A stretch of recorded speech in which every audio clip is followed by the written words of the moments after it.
2 ஆண்டுகளில் 20 லட்சம் மாணவர்களுக்கு மடிக்கணினி அல்லது கைக்கணினி வழங்கப்படும் என விடியா திமுக அரசு பட்ஜெட்டில் அறிவித்துள்ளது. சட்டமன்ற தேர்தலுக்கான ஸ்டண்ட் என பொதுமக்கள் விமர்சித்துள்ளனர்.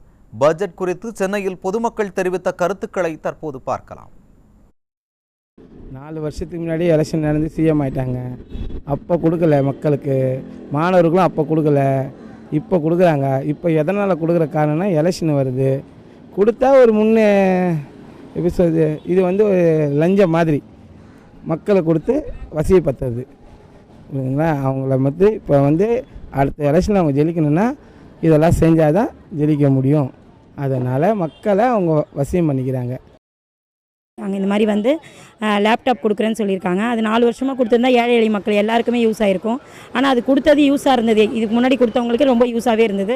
இப்போ இந்த 4 வருஷம் கொடுக்காதனால அந்த ஏழை மக்களுக்கும் கொஞ்சம் கிடைக்காம இருந்திருக்கும்ல, அது கிடச்சிருந்தா இன்னும் நல்லா இருந்திருக்கும். இதுக்கப்புறம் கொடுக்குறாங்கன்னா இப்போ எலெக்ஷன் வரதுனால கொடுக்கறதுக்காக இருக்கலாம் அப்படின்ட்டு எல்லா மக்களுக்கும் தோண ஆரம்பிச்சிருக்கு.